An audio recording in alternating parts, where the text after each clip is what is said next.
오늘 저는 마태복음 13장을 통해서 우리가 13장을 통해 깨달아야 될 중요한 메시지를 전하려고 합니다. 13장을 이해하기 위해서 12장 얘기를 부득불 좀 말씀을 드리고 13장 들어가게 될 텐데요. 12장을 보시면 이런 내용이 나옵니다. 주님께서 안식일 날 회당을 향해 가시는데 너무너무 시장에서 제자들이 밀을 이렇게 밀 이삭을 좀 따서 먹었던 거 기억이 하실 줄로 믿습니다. 이 일로 마치 가을에 가을거지 추수를 했다는 논리로 예수님의 일행이 어려움을 당하는 모습이 나오게 되지요. 방금 전에 그 일을 겪고 회당에 들어가셨을 때 주님에게는 손마른 병자가 보였습니다. 주님께서는 그 손마른 병자를 보고도 눈 하나 깜빡하지 않고 방금 전에 그 모진 어려움을 겪고도 손마른 병자를 고쳐주십니다. 이후로도 귀신 들려 시각, 청각 장애를 앓았던 병자를 고쳐주시고 또 이 일로 말미암아 바리새인들하고 계속해서 논쟁하는 얘기가 12장에 나오는 내용이 되겠습니다. 12장의 마지막은 이런 얘기로 마감이 됩니다. 예수님께서 그날도 말씀을 증거하시는데 예수님의 어머니와 형제들이 아마 예수님을 찾아온 모양이에요. 제자들이 깜짝 놀라서 예수님에게 얘기합니다. 주님의 어머니하고 형제들이 오셨습니다. 라고 물었을 때에 주님의 답변이 이러했습니다. 손을 내밀어 제자들을 가리켜 이르시되 나의 어머니와 나의 동생들을 보라. 누구든지 하늘에 계신 내 아버지의 뜻대로 하는 자가 내 형제요 내 자매요 내 어머니이니라 하시더라. 부모님이 오셨는데 누가 내 어머니고 누가 내 형제와 자매냐 이렇게 반문을 하면서 있는 그 자리에서 부모님을 좀 심하게 말하면 욕보이듯 한 느낌으로 다가오게 된단 말이에요. 누가 내 어머니냐? 누가 내 형제요? 누가 내 자매냐? 하나님 아버지 뜻대로 행하는 자가 내 참 어머니, 내 형제, 내 참 자매가 된다라고 말씀을 하시는 거죠. 잘 아시는 바처럼 우리 예수님 효자입니다. 우리 예수님 인품이 얼마나 속 깊은 분인지 모릅니다. 적어도 12장이 이렇게 마감이 되고 있다는 것은 12장에서 복음을 증거하시는 예수님의 행보에 계속해서 충돌을 일으키고 그 복음을 받아들이고 있지 않은 일련의 흐름들 속에서 예수님이 주시고자 하는 메시지를 강하게 어필하기 위해서 그 예수님의 가족들을 예로 들어서 가면서조차도 믿음이 뭔지를 얘기하고 있는 거죠. 내 아버지 뜻대로 행하는 자가 나의 어머니요, 나의 형제요, 나의 자매니라 이렇게 결박한 삶의 자리에서 저항하면서 12장이 끝나게 됩니다. 그리고 이제 우리가 함께 말씀을 오늘 들으실 본문은 13장에 나오는 본문이 되겠습니다. 13장에는 7가지의 비유가 나옵니다. 몇 가지요? 7가지 비유가 나오고 이 7가지 비유는 여러분들이 잘 아시는 비유입니다. 마태복음 5장 1절 말씀을 보시면 예수께서 산에 오르시사 말씀하여 이르시되 이렇게 시작을 하거든요. 꼭 어떤 모습이 떠오르냐면 모세가 시내산에 올라갔던 것과 똑같은 유비적인 모습을 보여줍니다. 그래서 신약학계에서는 마태복음 5장 1절 이하의 본문을 이른바 마태의 오경이라는 별명어로 말을 하듯이 마태복음에는 매우 중요한 5가지의 메시지가 있고 이 5가지 메시지 중에 가장 가운데 있는 3번째 메시지가 마태복음 13장에 나오는 메시지고 그 메시지는 7가지 비유 형태로 세팅이 되어 있습니다. 그러니까 13장은 좀 더 섬세하게 좀 더 유의미한 노력하는 마음을 가지고 깊이 들여다봐야 될 중요한 책이다라는 얘기예요. 13장에 나오는 비유는 이런 겁니다. 잘 아시는 것처럼 옥토의 비유죠. 씨를 뿌리고 길가밭, 가시밭, 돌밭, 옥토. 그래서 밭의 비유 4가지가 나오고요. 그리고 이어서 겨자씨 비유 나오고 그리고 누룩 이야기, 알곡과 가라지 이야기, 보아 이야기, 진주 이야기, 그물 이야기 이렇게 해서 7가지의 비유가 13장에 나옵니다. 그리고 이 13장의 이야기를 이 비유로 말씀하시고자 하셨던 예수님의 메시지의 흐름을 가지고 말을 하면 3가지 정도로 구분을 할 수가 있을 텐데요. 씨 뿌리는 비유는 복음의 수용성을 말하는 겁니다. 하나님 아버지께서 우리에게 복음을 뿌리시고 씨처럼 복음이 뿌려질 때에 그 복음을 어떻게 받아들일 것이냐라고 하는 복음의 수용성. 그리고 겨자씨와 누룩의 비유는 이 뿌려진 복음이 어떻게 점진적으로 확 확산될 수 있겠느냐라는 것을 이야기하기 위해서 이 비유를 드셨고, 세 번째로 보화와 진주와 그물의 비유는 이 복음이 그만한 가치가 있느냐, 이 복음 안에 어떤 기쁨이 있기 때문에 우리에게 이 복음을 때로는 보화로, 때로는 진주로, 때로는 그물로 비유를 했느냐, 이 얘기예요. 제가 지금 여러분에게 이렇게 글로 다 정리를 해드린 이유는 13장에 나오는 7가지 비유가 따로따로 떼어서 읽으면 된다는 거예요, 안 된다는 거예요? 안 된다는 거예요. 13장에 나오는 7가지 비유는 서로 아주 유기적으로 연결되어 있습니다. 그래서 각자의 비유의 진의를 파악하기 위해서는 앞뒤에 있는 또 다른 비유의 지원을 받아야 돼요. 그래서 13장의 메시지를 잘 이해하려면 7가지 비유 전체를 세트로 잡수셔야 돼요. 그래서 13장에 나오는 비유를 따로따로 떼어서 읽는 것은 썩 좋은 생각은 아니다. 13장에 나오는 7가지 비유 전체가 주고 있는 메시지가 무엇인지를 통전적이고 유기적으로 이해를 해야 될 필요가 있다라고 하는 것이죠. 13장을 여러분에게 설교하면서 먼저 우리가 좀 생각해 보아야 될 지점이 있는 것 같습니다.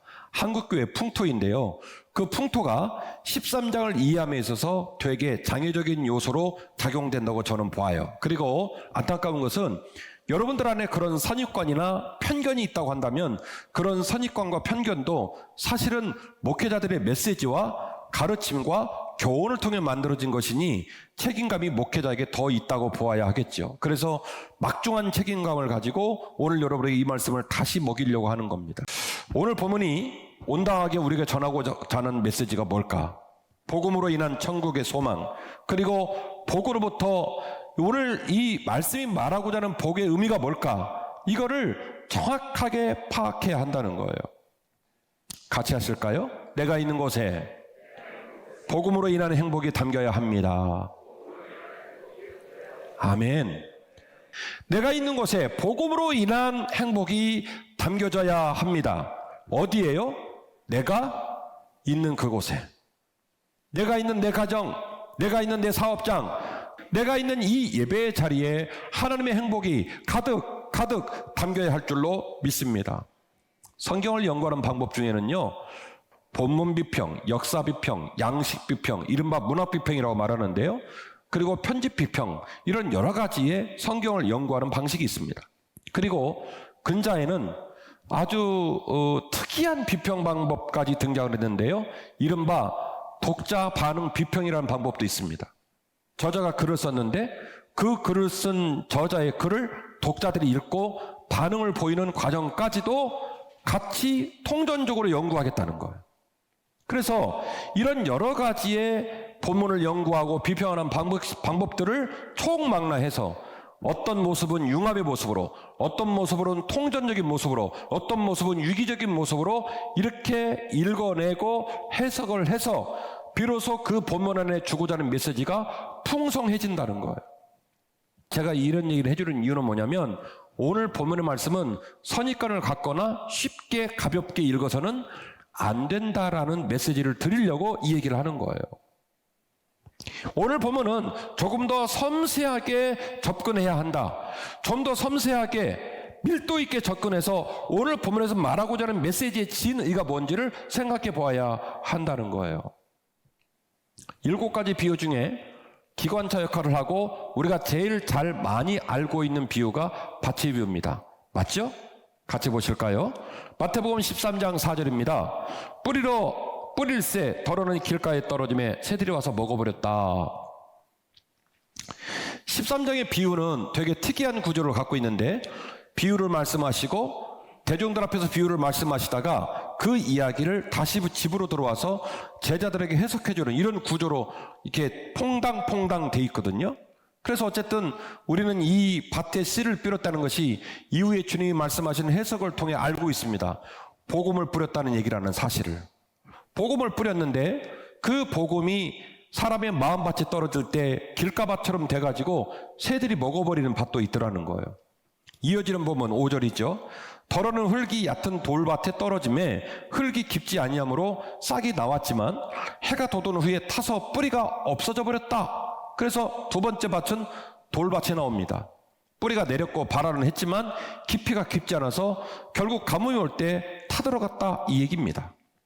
이어지는 7절입니다. 더러는 가시떨기 위에 떨어짐에 가시가 자라서 기운을 막았다. 옥토에 떨어졌습니다. 다행히 뿌리를 잘 내렸고, 그리고 이제 치고 올라가는 상황인데, 그 옆에 말이죠, 가시가 같이 자란 거예요. 더 빨리 자라고 더 세력을 키워서 이 옥토에 뿌려진 좋은 씨앗이 자라는 걸 막았다는 얘기이죠. 마지막 8절 말씀입니다. 더러는 좋은 땅에 떨어짐에 어떤 것은 100배, 어떤 것은 60배, 어떤 것은 30배의 결실을 하였다. 너무나 잘 아는 본문입니다.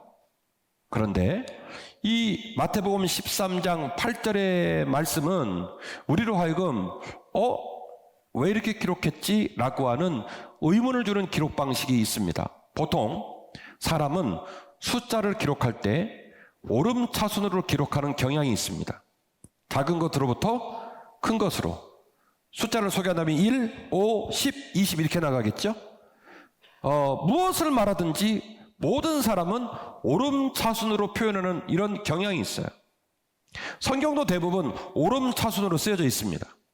그런데 오늘 마태복음은 옥토에 뿌려진 씨가 열매를 맺게 되는데 때로는 100, 때로는 60, 때로는 30 이렇게 열매를 맺는다는 거예요. 그리고 오늘 본문을 연구하는 또 다른 연구자의 헬라어 언문 연구에 따르면 이 100배, 60배, 30배 사이에 접속사가 빠졌다고 말하는 연구자도 있습니다. 거기에 빠진 접속사가 뭐냐면 그러나예요. 그러나. 부정접속사죠. 100배가 맺혔고 그러나 그들 중에는 60배가 맺히는 경우도 있고 그러나 그들 중에는 30배가 맺히는 열매도 있다라는 얘기예요. 우리네 선입관과 생각으로는 씨앗이 뿌려지면 30배, 60배, 100배 풍성한 열매를 맺었다. 상향지향 되어지고 넘치고 깊어지고 풍성함이 있다. 라는 어조로 오늘 본문의 말씀을 읽는 것이 상투적인 독자의 태도인데 오늘 마태는 본문의 말씀을 통해서 혹시 우리에게 그보다 더 깊은 다른 메시지를 주고 싶지 않아 할까요? 이어지는 본문인데요. 31절입니다. 또 비유를 들어 이르시되 천국은 마치 사람이 자기 밭에 갖다 심은 겨자씨 하나를 같으니 이는 모든 씨보다 작은 것이로되 자란 후에는 풀보다 커서 나무가 되매 공중의 새들이 와서 그 가지에 깃들이게 된다. 이렇게 기록을 해놨습니다. 오늘 보면은 밭이라는 표현을 썼지만 또 다른 성경 버전은 채밭이라고 표현을 더 구체적으로 써놨어요. 채밭은 그 밭의 용도가 채소들을 심어서 어쨌든 쌈채소를 심든 채소를 전문으로 기르겠다고 만든 밭이에요. 천국은 마치 겨자씨 하나를 어떤 주인이 채밭에다가 심은 겨자씨와 같다는 거예요. 그럼 여쭤보겠습니다. 채소밭에다가 씨를 심으면 나무가 나겠어요? 채소가 나겠어요? 당연히 채소가 나죠. 채밭이니까.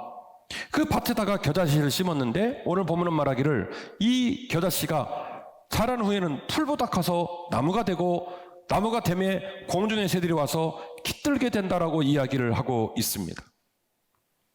너무나 익숙하고 너무나 자연스러운 본문이지만 좀 더 섬세하게 좀 더 깊이 있게 본문을 들여다보면 이 본문은 되게 우리 마음을 불편하게 합니다. 이물감이 있습니다.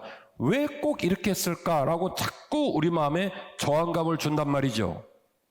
제가 여러분에게 자꾸 지금 여러분을 자극하고 말씀드리고 있는 건 뭐냐면 결국 마태복음 13장에 등장한 7가지 비유, 그리고 7가지 비유 중에 가장 중요하게 연결되어 있는 옥토와 4가지 밭과 그리고 겨자씨의 비유에 대해서 우리가 좀 더 섬세하고 깊이 들여다보아야 거기에 담겨진 복음의 진의를 발견할 수 있다. 이 말씀을 계속 드리고 있는 겁니다.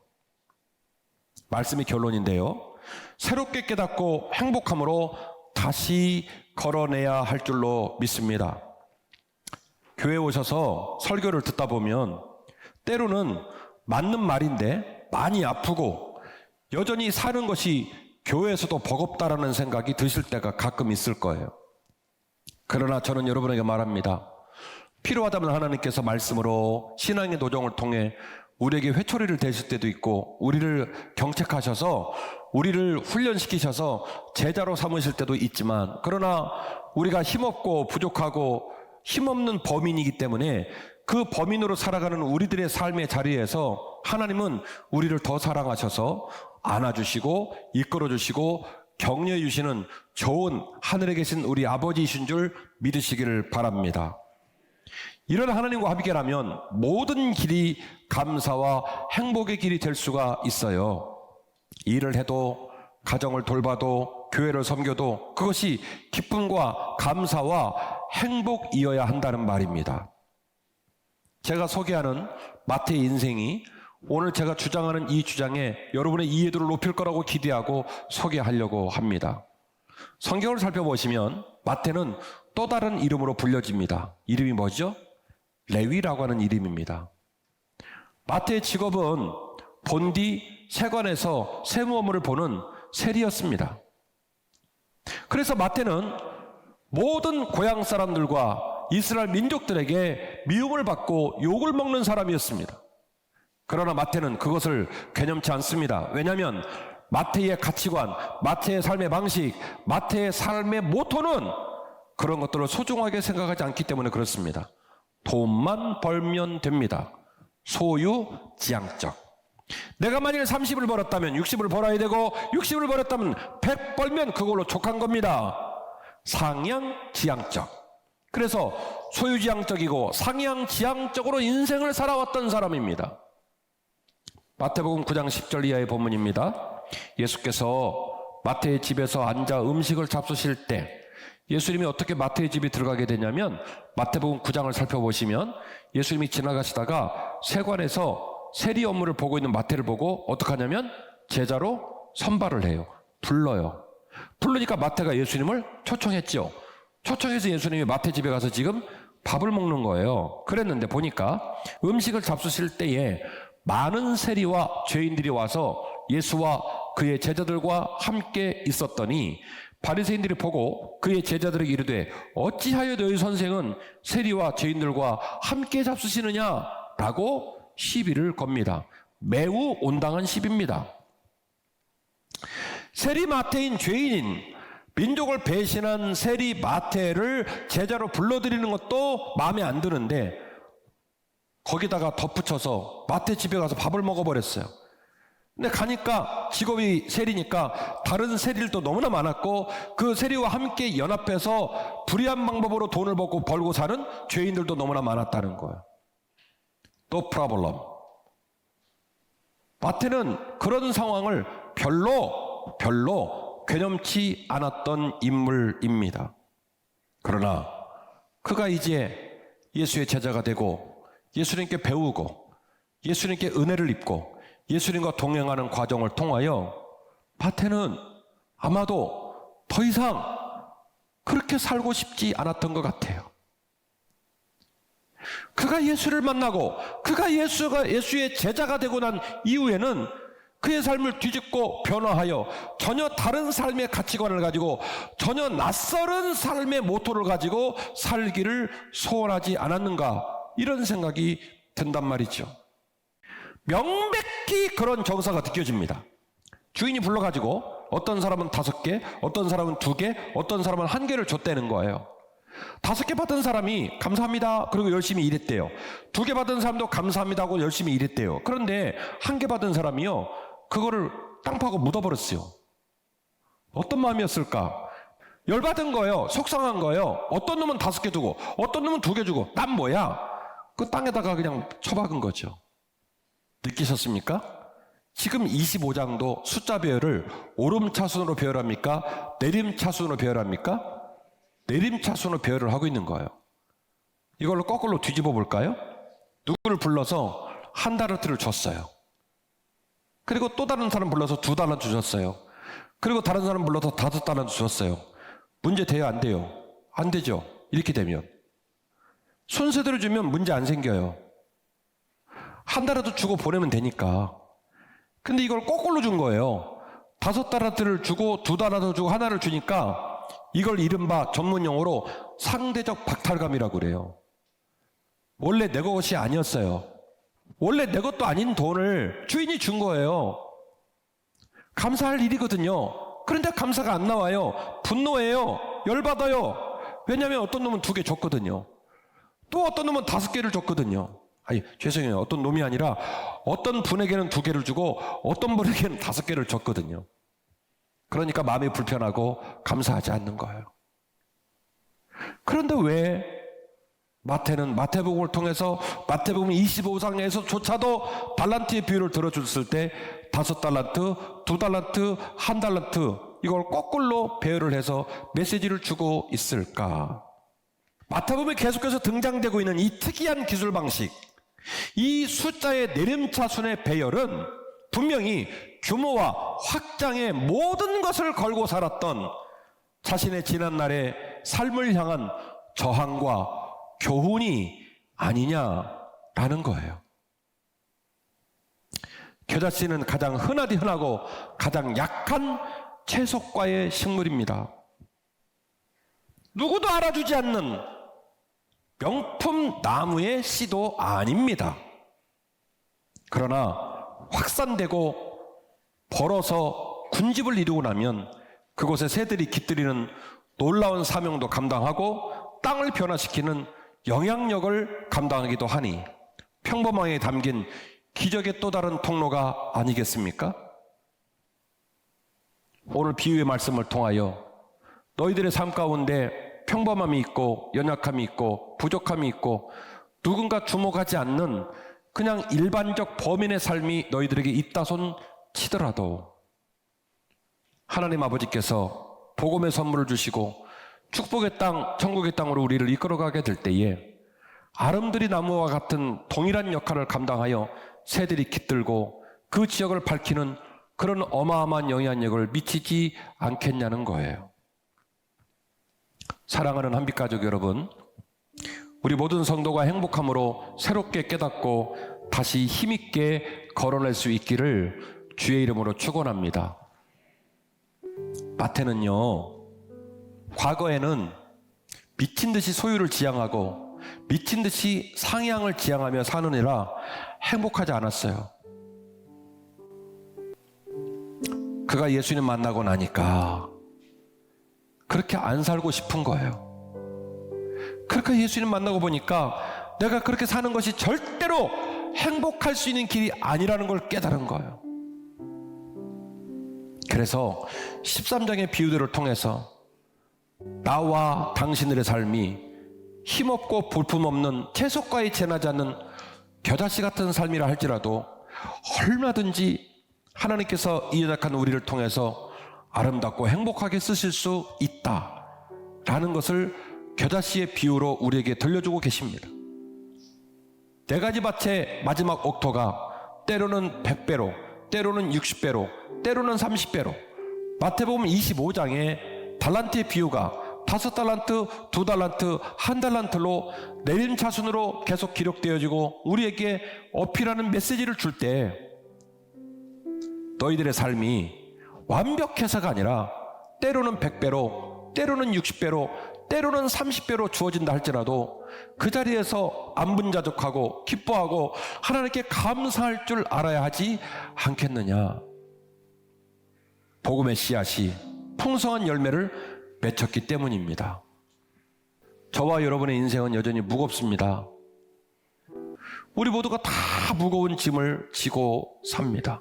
그러나 여기까지 이끌어 주신 것도 하나님의 은혜인 줄로 믿고 또 남은 삶을 하나님이 이끌어 가실 거라고 믿고 감사하시는 저와 여러분 되었으면 좋겠습니다.